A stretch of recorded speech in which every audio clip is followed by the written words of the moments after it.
door, please Veronica, open the door.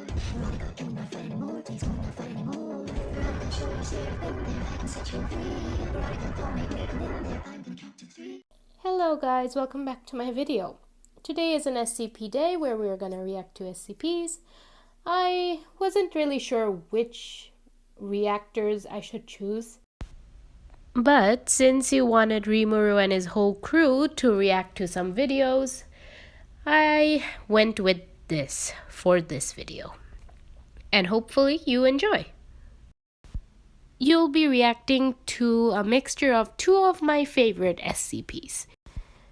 Everything you need to know about them are in the letter I sent you previously. Hopefully you have read it. Other than that, I hope you enjoy the video. Side note, you will be here once again next week to react to another part, which is a theory about these two SCPs. Connie knew one of the D-class subjects. Despite being an ex-con, he was a kind, gentle man who abhors violence in any form, which was why it came as a shock when he suddenly grabbed the head of his fellow D-class from behind and smashed it against the floor, over and over again. Cries and pleas echoed the room as the D-class begged to be let out while getting his head caved in. Then it got quiet. Violence ensued as the men fell into a frenzy and attacked one another. In the middle of all this, like the eye of the storm, was a young girl, no more than 3 years old, sitting idly and playing with her crayons and coloring book. Connie looked beside him. Dr. Clad appeared undisturbed as he studied the live feed intently. Hello everybody, I'm the Rubber. Today, we bring you a tale from the SCP Foundation. Connie noticed the wry smile on Dr. Clad's face as he observed the camera feed of the room. Some were desperately clawing and slamming at the door, while some were busy snuffing the life out of one another. Sir, shouldn't we let them out now? I think we've got enough data on 053's ability. Sir, these men are gonna die. Dr. Clad ignored his assistant, seemingly entranced by the violence the D-class inflicted on each other in the room. One of them tried to attack the girl, but he was suddenly overtaken by a seizure and dropped dead in front of her. 053 only glanced at him with mild shock, then resumed her coloring. Sir, please, we have to stop now. What? Oh, right. Open the door and get these men out of there. A small team of armored guards rushed into the room. They flashed their shock batons and went to work on the fighting D-class subjects. Dr. Clad's smile widened as the guards became increasingly violent in their methods. When his baton snapped from the incessant beating, a guard then took off his helmet, held it high with 2 hands, and began pummeling a downed subject. Another used their broken baton as a shank. Amidst the chaos, 053 continued doodling on her Dr. Seuss coloring book, woefully unaware of her effects on these men. This is insane! Sir? Sir? Dr. Clad was enthralled by the scene and was unresponsive to Connie's call. Left with no choice, he pushed the buttons that released knockout gas into the room. Hey, what the hell do you think you're doing? Stop this!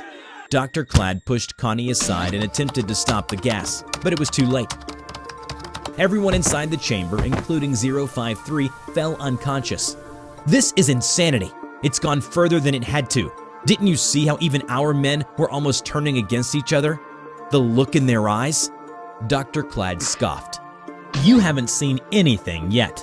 You see those injured ones? They're still moving, breathing. Humans are inefficient, nothing compared to what you're about to see next. He then pressed on a button and talked into the intercom. All right, send in SCP-682. Wait, what? 682? You can't be serious! The cell door opened, and the great lizard was forcefully led into it. A heavy-duty chain was wrapped around its neck and limbs. The armed guards struggled to keep it under control while maintaining distance from it. Some of them would shock 682 with electrified staffs to make it move. Dr. Clad then pushed the button. The door closed shut, trapping the men and 682 inside the room. No! What the hell are you doing? The men panicked, and 682 could sense it too, as it began to see the guards waving of the staffs as empty threats, and moved towards them. Get back! He shoved the staff against 682's body. It roared as it was shocked, and then it became aggressive. 682 broke the staff with its powerful jaw, and began to twist and turn violently. The guards who were holding on to the chains were pulled and tossed around by 682's strength. The men were sent flying across the room as it roared. The commotion roused 053. When she saw 682, she gleefully ran towards it, and 682 quieted down to low growls and let the girl embrace it. "Now's the chance. We have to open the door now and let these men out." Arrgh! Dr. Clad stunned Connie with a shotgun as he tried to operate the console. "I will not let you interfere with my test again." Inside the cell, the guards were becoming violent under the exposure to 053 and attempted to harm her. As they rushed upon 053, 682 roared and protected the girl against the men. Its jaw clamped tightly on the guard's torso, tearing him in every which way. Its tail was powerful enough to break their bones with one swing. The room got quiet within seconds, except for 053's gleeful giggles as she played around with 682. Unbothered despite the room was littered with body parts and half-painted in. Connie struggled to get up and was shocked by the horror he saw inside the cell. All this carnage and violence, all because of 682 and a girl. Yeah, she's perfect. She'll be a valuable asset for the Foundation's effort in certain operations. What did you say? Never you mind. For now, this will be reported to the higher-ups. Your insubordination today will not go unpunished. Connie was suspended for a month. When he returned, nobody in the facility greeted him or acknowledged his return.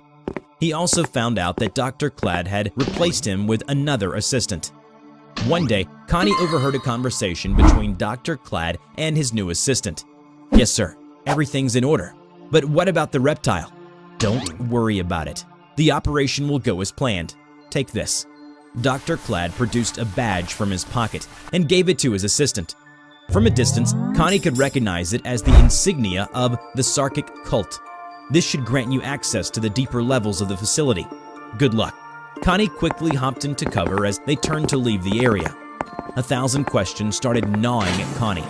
What are they planning? What operation? Why wasn't I informed of any of this? The next day, the facility alert went off. SCP-682 was attempting a breach. An emergency call came through the intercom from the containment facility.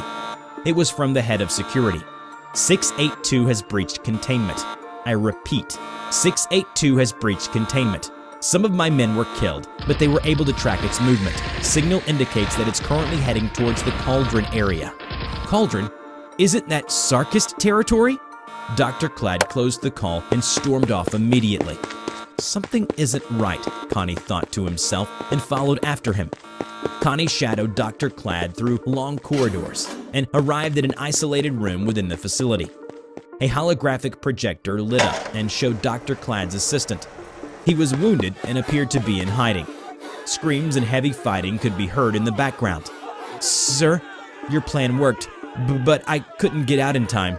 The building has entered lockdown. They started tearing themselves apart within minutes after we arrived. I'm starting to feel really scared. I think they're coming for me." The assistant was suddenly tackled. The camera dropped on the floor, showing people engaged in a chaotic brawl in the facility. The assistant struggled to grab the camera as a frenzied Sarkic cultist had him in a chokehold. "Save me, sir! Please, save me!" Someone hit his head with a bat, and his face dropped in front of the camera. His cold, dead eyes stared blankly at Dr. Clad. Connie gasped when he saw 053, walking across the room in the background, looking around anxiously. What the hell is going on? Why is she there? So you've seen everything. What is this? What's going on? The Sarkic cult has been a pest for a while now. They should have been eradicated a long time ago. And now, I'm just doing what needed to be done. By sending a child to do your bidding? Yes and no. With the girl around, they'll simply go mad and tear themselves apart like the animals they are. We won't have to lay a single finger on them. And when it's done, 053 will be transported back to our base, like nothing ever happened. Complete deniability. It's genius, don't you think? No. You've gone insane, Doctor. I mean, look at her. That poor girl, she's clearly afraid of whatever's going on over there. And yet, here you are, completely unfazed by everything that's going on. Oh, you don't have to worry about her safety one bit. Look, on the screen, 053 looked happy as 682 suddenly burst through the wall and started mauling the cultists to death. When the rampage was done, the room was littered with severed body parts and painted with blood all over. 053 and 682 then snuggled up against each other, unbothered by the surrounding devastation. How will you explain that then, huh? How will you recover the reptile without raising alarms? Your plan is flawed, Clad. Huh, that's where your part in the plan begins. You see, you're the fall guy here. Complete deniability, yes, but it doesn't apply to you, unfortunately. Dr. Clad put on a mask as the door shut. Knockout gas was released, slowly filling up the room. You bastard. Connie took a swing at Dr. Clad, but the latter simply took a step back and evaded the punch. Connie was weakened by the gas and fell onto the ground. Ever wondered why no one talked to you after you came back? That's right, you've been terminated, unofficially. An outsider who should not be spoken to about the Foundation's work. You won't get away with this. But oh, I will. The Foundation is a big organization, and you are nothing but a single cog further down the system.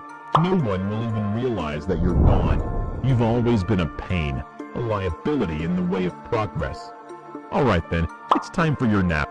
Connie could feel his consciousness fading as his energy was slowly being sapped away. On the screen, the girl noticed the camera and walked towards it. She picked it up and began playing with it with 682. When you wake up, you won't remember any of this. But you'll find yourself cold, alone, and miserable in an orange jumpsuit. Then you'll finally start making real contributions to the Foundation. I'll see you again, in the labs. Eyes blue or brown, can't remember. Lord, I try my best since 3rd of December. Eyes green or gray, can't remember. But I bet you know the color I've had